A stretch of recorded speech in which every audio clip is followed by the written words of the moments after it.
Bienvenidos a Recomiéndame un libro. Yo como siempre soy René Morales y el día de hoy vamos a hablar de un montón de cosas, pero particularmente nos vamos a centrar en que junté, al fin, después de estar yo creo como unos 4 o 5 meses buscando por todos lados, logré juntar la colección 21 para el 21, que es esta que tengo aquí y que les voy a mostrar. Son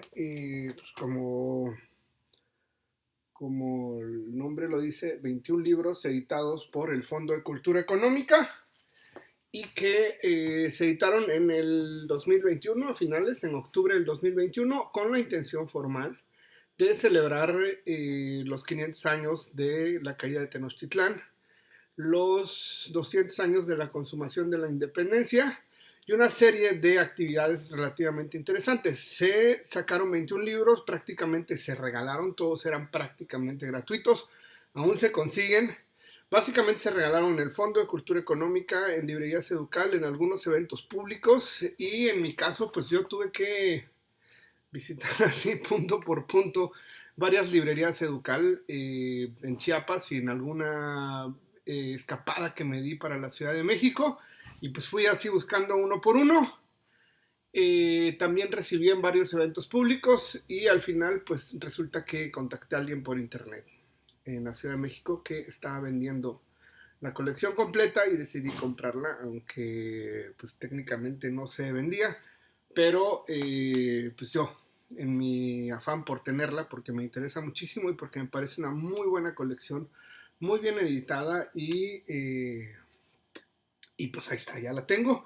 Vamos a hablar así de manera rápida, vamos a enumerar los 21 libros, no los he leído todos evidentemente, pero algunos pues, ya los conocía, algunos ya los había leído y algunos otros pues ni siquiera habían salido. Por ejemplo, un libro de Elena Poniatowska. Así que vamos a empezar. Les voy a enumerar los 21 libros, les voy a decir lo mucho o poco que conozco acerca de ellos.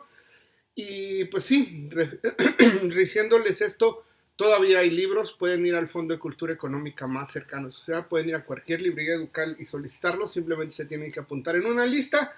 Y pues vamos a hablar de esto. Miren, comencé con este. Se llama Tomochic de Heriberto Frías, es el libro que estoy leyendo actualmente y es un libro sobre un levantamiento armado religioso en Chihuahua durante el siglo XIX y que básicamente Porfirio Díaz manda como a tranquilizar, a aplacar a los rebeldes y este libro tiene la peculiaridad de que fue prohibido en Porfiriato porque nos habla como de la violencia. Esta joya, que fue el primero que me dieron, se llama Apocaliptic de Carlos Monsiváis. Es una serie de ensayos sobre la Ciudad de México, bellísimo, y pues nos habla formalmente del inmenso amor que sentía Carlos Monsiváis por la ciudad. Nos habla prácticamente de ese monstruo inmenso que es la Ciudad de México y que posiblemente centraliza gran parte de los valores o de los preceptos formales de lo que implica ser mexicano.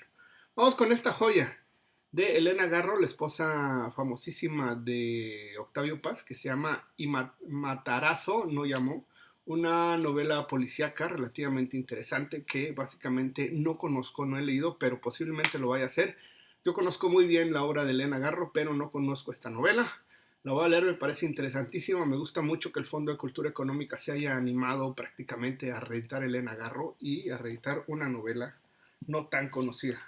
Vámonos con esta joyita de Emilio Abreu Gómez Canek, una novela que básicamente reconstruye gran parte de los movimientos liberales por parte de indígenas mayas en el siglo XVIII y es una obra relativamente importante, una obra que nos habla prácticamente pues estos movimientos indigenistas, de los primeros movimientos en contra de los caciques y también es una novela que nos habla sobre la identidad en el sentido de los indígenas. Vámonos con esto. Una verdadera belleza, se llama Río Subterráneo de Inés Arredondo. Es un libro fascinante de cuentos. Inés Arredondo tenía una capacidad para dedicarse a los cuentos de una manera muy muy perversa y esta obra que se reeditó esta autora que publicó esto en 1979 y que proviene de la generación de medio siglo. Yo tuve el gusto de conocer a varios personajes que habían conocido y que habían sido incluso pareja de ellas. Y pues esta autora de Sinaloa, que es verdaderamente importante, una obra de verdad fascinante, conocidísima, y que mereció el premio Javier Villaurrutia a finales de los años 70. Vámonos con esto. Elías Amador, Noticias biográficas insurgentes de apodos. Este libro es un libro muy interesante, yo ya lo leí. Este libro nos habla prácticamente sobre los héroes anónimos que tuvieron relación directa con la insurgencia, con la independencia, y va haciendo como una revisión formal de cada uno de ellos. Y pues ahí está, se los recomiendo muchísimo. Esto es un texto que se publicó a principios del siglo XX. Elías Amador no es muy conocido, pero esta obra es fascinante. Rescatar posiblemente o sacar del olvido a todos estos insurgentes o a estos independentistas que dieron su vida y que prácticamente son anónimos para la historia, y este trabajo es fascinante y una investigación muy muy profunda. Este texto, bueno, esto se llama Antología de Poesía Mexicana del siglo XIX y es interesantísimo. Yo soy bastante fanático de la poesía del siglo XIX, posiblemente por mi madre y posiblemente por pues, conocimientos previos, digamos. Este texto selecciona a varios autores de distintas partes de México, los pone aquí, y recordemos que la poesía relacionada con el romanticismo y el modernismo al final son géneros literarios primero que se inventaron en América Latina y después que básicamente nos dieron identidad. Posiblemente la poesía nunca en la historia de América Latina fue tan leída como finales del siglo XIX, que representaba muchísimas cosas y que era aún un instrumento útil para identificar identidad. De verdad, sí hay varios autores que valen muchísimo la pena conocer y seguir en esta antología. Esta joya, vamos con La Revolución de Independencia de Luis Villoro, es un ensayo sobre el fenómeno de la independencia. Esto escrito a partir de fenómenos historiográficos, y recordamos que Luis Villoro pues es un filósofo también ligado a muchas corrientes liberales. Y verdaderamente entender el fenómeno de la revolución de independencia a partir de estos fenómenos filosóficos son verdaderamente fascinantes. No lo conozco del todo, les prometo que les voy a leer y les voy a hacer una reseña, pero ahí está una de las recomendaciones que vienen en esta antología. Vámonos con esta joya de las novelas que más amo que haya escrito un chiapaneco. Se llama Balún Canán. Y básicamente es una novela de Rosario Castellanos, la primera, que creo que es insuperable dentro del fenómeno de su obra. Habla sobre el fenómeno de los indígenas en Comitán, la manera en que son premiados o castigados por la oligarquía chiapaneca. Y también tendríamos que decir que hace una revisión sobre cómo eran los pueblos, sobre cómo era Comitán, sobre la infancia de Rosario Castellanos, y a partir de cosas bellísimas como la llegada de los circos, el mundo pequeño de lo que representaba una aldea pegada prácticamente a Guatemala, y las modificaciones políticas y cómo cambió el mundo a partir de la llegada de la Revolución Mexicana. Así, de las cosas que más recomiendo para entender el mundo pues de lo que implica Chiapas o de la historia de Chiapas. Yo, por ejemplo, como autor he sido muy, muy influenciado por él. Vámonos con esta joyita. Amparo Dávila es otro de los libros que no conozco, pero sé que es un libro de cuentos. Sé que Amparo Dávila es un personaje muy interesante. Es una escritora que ha aportado muchísimo y poco conocida, editada también por el Fondo de Cultura Económica. Le prometo que lo voy a leer y les prometo que les voy a hacer una reseña. Es una de las pendientes que tengo verdaderamente interesantes. Vámonos con esto. Esta joya la leí, es fascinante. Les hice una reseña también en el canal. Breve historia de la guerra con los Estados Unidos de José C. Valdés. Es una belleza, así de principio a fin. Este libro hace una revisión de cómo perdimos la mitad de nuestro territorio, y siempre fijado en cuestiones como la población, la cuestión política, las cuestiones ligadas con los gobiernos de Estados Unidos, la historia a partir de determinados fenómenos. Digamos que no es cronográfica, sino analiza periodo por periodo, Y es una obra publicada a mediados del siglo XX, muy bien hecha. Creo que es un texto muy chiquitito, pero sin duda es una de las cosas que les van a permitir entender gran parte del fenómeno de cómo perdimos la mitad de nuestro territorio. Vámonos con esta joya. Teatro de Ladrones, la historia de Chucho el Roto. Miren, es el único texto de teatro que está aquí, pero Emilio Carballido, a quien tuve el gusto de conocer cuando era más joven, siempre estuvo muy ligado al mundo del teatro. Digamos que formalmente recuperó gran parte de la tradición popular, gran parte de estos ladrones que hicieron muchas cosas en favor del pueblo, el ladrón bueno. Y esta obra de teatro seguramente nos permite conocer esta parte historiográfica del porfiriato, de filosófica de qué es bueno y qué es malo, un análisis formal de la pobreza. Y el trabajo de Carballido es fantástico, así se los recomiendo muchísimo, se lee súper rápido, como siempre se lee gran parte del teatro.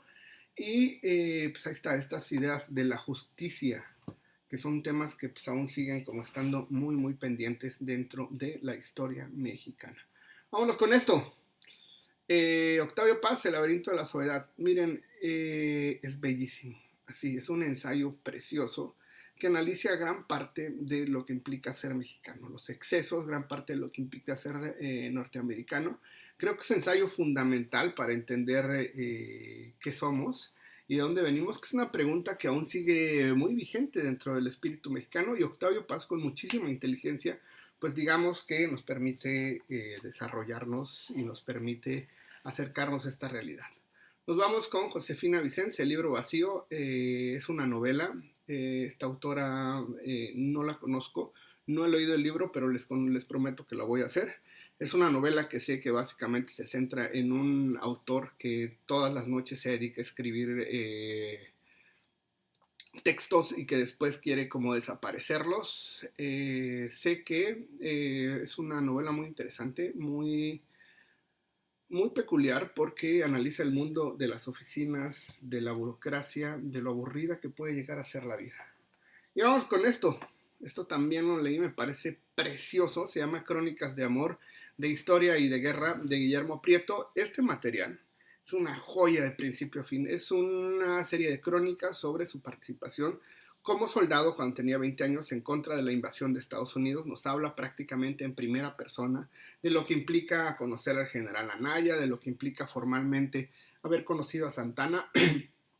Y creo que el trabajo de Guillermo Prieto, esto trae varios tipos de crónicas, pero principalmente estas crónicas relacionadas con la invasión, relacionadas con la Ciudad de México, valen muchísimo la pena. Al final esto es un compendio de un texto mayor que se llama Memoria de los Días. Este libro no lo conozco, no solamente no lo conozco, sino es difícil que lo conozcan porque fue un libro expresamente hecho para la colección. Pues sí, Elena Poniatowska, ya sabemos todos, es una novelista, periodista muy interesante, ganó el premio Cervantes en el 2013 y parece que esta novela básicamente habla sobre la unión de estas dos clases sociales, porque como todos sabemos, pues Reforma une prácticamente la parte más rica de la Ciudad de México junto con la parte más pobre, o sea, une prácticamente Tepito con, con Las Lomas. Y pues prácticamente es una novela que habla sobre esta unión de dos personas, sobre estas uniones de clases sociales. No la he podido leer porque evidentemente nadie la ha podido leer porque solamente salió para esta colección. Y bueno, vamos porque esto está siendo demasiado largo. Pueblo en Vilo, de Luis González y González. Esta es una joya así imperdible, preciosa de principio a fin. Entender la historia de los pueblos mínimos, de los pueblos que a lo mejor no aportan demasiado o no conocen demasiado la historia del mundo, estos pueblos muy muy alejados como de los que le estoy prácticamente escribiendo. Este autor michoacano, quien fuera fundador de la microhistoria y quien nació en San José de García, Michoacán, nos hace una historia de un pueblo mínimo desde su fundación, desde las movilizaciones sociales y termina prácticamente con la llegada de un televisor al pueblo. De verdad es una joya. Yo cuando me dieron a elegir, creo que este fue uno de los primeros libros que quería elegir porque estaba agotado y porque era relativamente complicado, pero el Fondo de Cultura Económica tuvo el acierto de editar a Luis González y González. Vámonos con esto, La sombra del caudillo de Martín Luis Guzmán. Una obra por uno de los mejores narradores, una novela emblemática de la Revolución Mexicana que habla sobre el fenómeno del presidencialismo y este autor, muy difícil de conseguir, pero se consigue gratis y pues nada, una novela que verdaderamente vale la pena conocer. Una novela que nos habla de los enredos de la política del mundo postrevolucionario y que al final tendríamos que decir que hemos cambiado muy poco. O sea, no hay como una diferencia formal entre lo que pasó hace, no sé, 100 años y lo que ha pasado prácticamente ahora. Ya estamos por terminar, no se preocupen. Tiene La noche un árbol de Guadalupe Dueñas. No la conozco muy bien, esta es de la serie de libros que no he leído. Sé que es una autora de Guadalajara. Y sé que tiene un lado como muy peculiar, sé que tiene un lado como de novela y de cuento negro, esta es una serie de cuentos, y sé que Elena Garro le fascinaba formalmente el trabajo de Guadalupe Dueñas. Les prometo que los voy a leer, sé que pues es muy valorada dentro del mundo de la narrativa, y ahí está, les prometo que es de los pendientes. Vámonos con esto. El libro de la independencia de Vicente Riva Palacios y Manuel Paino. Esta es una colección sobre el material de fenómenos históricos que han pasado de la independencia. Se editó a finales del siglo XIX y el trabajo que hacen es fundamental. Prácticamente se hace una revisión histórica y se hace una revisión cronológica, pero vale mucho la pena. Sé que Vicente Riva Palacios hace un trabajo fascinante de principio a fin y Manuel Paino, pues no se diga. Y nos vamos con el último libro, con el 21 a los 21, se llama Los de Abajo de Mariano Azuela. Esta novela fue la única novela de la Revolución que se escribió en tiempos de la Revolución, que se escribió desde el principio de la Revolución y que nos habla prácticamente de la violencia que se desarrolló en torno a este fenómeno social. Y es imperdible, creo que es la primer novela que inaugura el género de la Revolución Mexicana, del que vamos a hacer un video y lo tenemos muy pendiente. Y Mariano Azuela tiene una pluma fantástica y sí, nos habla de la pobreza, de la violencia, de lo descarnado que fue este encuentro violento entre el pueblo y el ejército y lo que representó la movilidad social para esos tiempos. Creo que es un libro facilísimo de leer, esto se lee en un día sin problemas, no supera las 100 cuartillas y pues ahí está. Les quería recomendar estos 21 libros, aún se consiguen, vayan a cualquier fondo de cultura, cualquier educal, apúntense en esta lista y inmediatamente les regalan un libro. Pero bueno, ahí está, ya me terminé casi reventando 20 minutos y me gustaría que me comentaran, coméntenme, ¿conocen estos libros? ¿Conocieron la colección? ¿Aún pueden solicitarla? Yo estoy haciendo este video. En marzo del 2022 yo todavía conseguí los últimos que me faltaban para poder juntar la colección completa. Y ahí está, coméntenme por favor. No dejen de decirme lo que ustedes piensan. Y me gustaría que me regalaran un like, ya saben, si les gusta lo que digo con la manita hacia arriba, si no les gusta con la manita hacia abajo, y si no se ha suscrito al canal, lo único que tiene que hacer es aplastar un botoncito que está por ahí que dice suscribirse. Al lado hay una campanita, también aplástela, y lo único que va a pasar es que ahora que hacemos videos prácticamente de lunes a viernes, esto va a llegar directamente a su perfil de YouTube. Y ahí está la primera recomendación de los primeros 21 libros que me costó prácticamente 5 o 6 meses conseguirlos, pero sí se consiguen y si se echan ganas en una de esas hasta ven quién se las puede vender. Bueno, sin más por el momento, lean y nos vemos en el próximo video. Bye.